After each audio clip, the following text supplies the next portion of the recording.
I need to tell you something that nobody told me before. Middle school will be hell. It is going to turn your kid into a person you don't even know who they are. It changes 360. Nobody told me. I thought it was going to be fun. I didn't think it was going to be a zoo, and I really didn't think it would be me and all of my unresolved issues with myself. So I'm here to tell you what nobody told me, not the school counselor type, not the therapist, not the parenting help books. I'm here to tell you the raw. I have 2 boys, 14 and 15, and my 15-year-old just got his permit. So I'm here to tell you what nobody's told you about middle school before. I handled some of the middle school stuff really, really bad, and I wish I could change it all, but I can't. One day, your kid tells you everything. Then they go to middle school and something changes. They become moody. They become silent. They have an attitude. You see your attitude in them and you're like, holiness. Who are you? Like, who are you? The hormones are hormoning and they have hit like from the sky, out of the blue. They just like word vomit on you and you're like, what? And then the bus, let me tell you something about the bus. You need to prepare your child for the bus. If they don't know certain life things, they're going to learn from the bus. If your kid doesn't have social media, my kids still don't have social media, you need to prep them because what they see from their friends on the bus, what they learn about, you need to start Googling that stuff because I had no idea. So you need to have the corn conversation and like no terminology in the corn world, which is really, really sad. But you need to know that. Like they're going to change. It's going to be within that first week of the middle school bus. Your kid who used to tell you everything right now gives you one-word answers, now is very silent, closes their door, you can't reach them. You can't even ask questions because if you ask one too many questions, they're going to freak out, right? So you have to get through to them in a way. You don't want to ask them how their day was at school because that's like a turn off. You don't want to like smile. You don't want to hug. You're just like, you're walking on eggshells. You're like, who is this freaking child, right? They're probably how you were when you're in middle school, like me. Nobody tells you this until like it's too late. Like, where did this come from? Why are they acting so hard, right? And then you're going to lose your cool. Like I would overreact. Like, why is my kid not wanting to talk to me? What did I do? And then you start to go like deep and be like, oh my gosh, what did I do? Did I screw them up as a mom? Am I not loving them too much? Am I not giving them too much? Like you start questioning everything. And so you start going down a rabbit hole. Nobody told me anything about the deep mother guilt that just hits in middle school because you're seeing this child that you don't even know who they are. So therefore, you have to change your parenting with your kid who is changing. It's so lovely to figure out how to connect with your kid.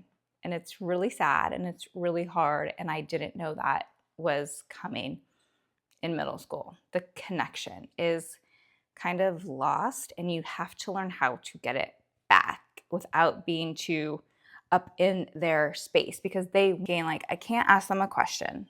They're not talking to me. I did something wrong. They always want to hang out with whoever, Jimmy, John, Sue, Jordan, who the heck knows. And you're like, how come they want to hang over at that person's house? Is our house not cool? Am I not the cool mom? Like, why are they over there? And then you start getting jealous of like other moms, like, oh my gosh. And then you start to feel alone. And that jealousy that I really felt like hit me hard. Like my kid doesn't like me. He doesn't love me. He wants to be with that family instead. So like, fine, he could just go over there, right? Like, of course I wasn't telling him this, but that hit me deep. That was like a trigger, like an inner child trigger, right? Of I don't want to be alone. And I didn't think that would actually hit me.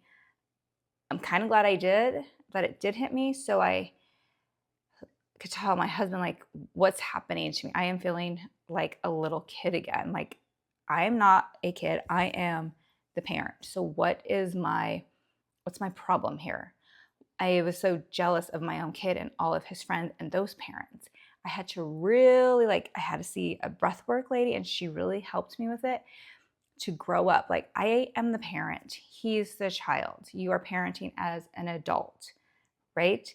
And then the reaction, we don't expect straight A's or B's in this family, but at least try, right? So the one thing that was a huge mistake is, what happened on this test? Why didn't you? I know you're good in math. How come? So that was stressing him out. Did I know that? No, but did we fight about it all the freaking time? So he didn't feel like home was safe to come and talk about grades. Oh, you're just going to look at my grades all the time? Because yes, I was addicted to looking at his grades because I used to be a teacher. I know how Infinite Campus works. So I was in there every single day. And so that, thank goodness he told me that I stressed him out, because I didn't realize I was stressing him out. They already had all this pressure that they're not telling you. They have a new friend group. Maybe they're getting bullied. They're being judged on what they wear, what they look like, who they hang out with, all these things. And now I just added another layer of you're not good enough in school for your schoolwork. So I would overreact. He would come with attitude. I would react without thinking, and it would just cause a big, huge fight. Again, my own unresolved issues, because I was never the smartest, the greatest, the number one. My competitiveness in everything was because of my own unresolved problems. Again, then you throw in the sports in middle school and how competitive it is there. And then we go watch a game and you want your child to be the number one. And why aren't they passing it to him? And what are they doing? But at least he made the team. But then you have to let go of your ego. So then again, I was like, oh, I'm going into this basketball game. Like I'm playing it. I had to let go of my ego and my pride, and that's still a work in progress. But this all stumbled from 7th grade, middle school year. Like all this stuff, my overreaction, my pride, my ego, jealousy, that fear of abandonment, like he's leaving me. And I wasn't prepared for that. It was just, he was having fun with other friends in a different atmosphere that's not our home. Like, that's okay. That's what we're training them to do. But nobody told me this. Nobody told me that you would have some unresolved, just deep issues from your inner child, just bleh, when your kids go to middle school. We just survived middle school.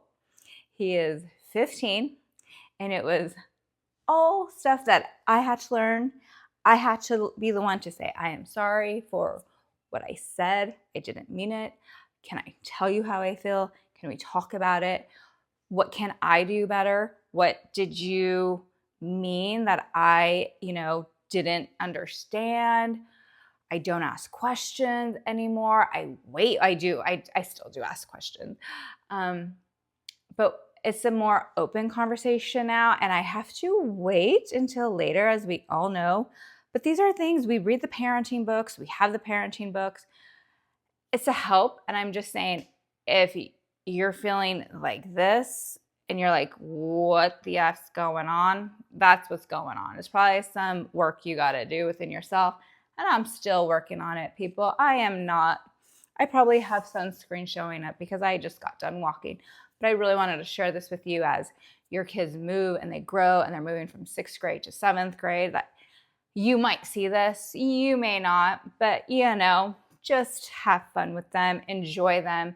You need to change your parenting as they grow, and you got to keep changing and maneuvering and and get rid of you're not parenting from a child. You're not a child. I have to tell myself, you are the adult, they are the child. Their brain is still growing, and the testosterone in boys is wild. So you got to be patient, like you've never been patient before, because sometimes you just want to just pray over their bodies, and we need people to just pray over us because we have to keep it together. we have to put a straitjacket on as a parent because it's very hard parenting a teenager. And boys, the testosterone, and you didn't know what the testosterone is, and it's coming, and it just drops, and ugh. It's wonderful, but it's a lot of patience. So it's funny, but it's not funny. It's not even funny anymore, like how I reacted. I am so embarrassed of how I parented him in middle school. I wish I could take it all back and be more patient with him, non-reactive. But we survived, and we're learning each other, and we have a great communication. But being a parent of teenagers is very challenging. Nobody told me that I would have to have all the patience in the world with teenagers. Thankfully, we're growing. I'm growing along with him. And it's so good to see how we're just like, we're growing up together. It is truly a wild ride being a mom of a teenager. Like nobody told me that it was going to be this. Fun of it, I do love it. We're in the middle school trenches right now. I see you. You will get through it. Be patient.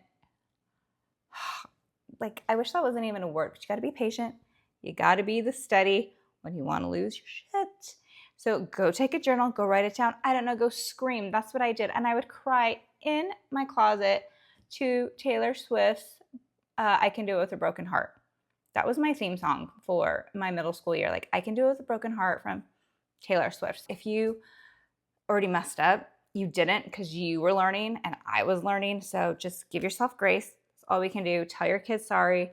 We're growing as a parent. And this is what I wanted to reach out and tell you. Nobody told me, so I'm here to tell you the raw, the real, the truth. Subscribe here because I talk about the real, the raw skincare, fitness, perimenopause, raising teens, everything that nobody told you, but I will.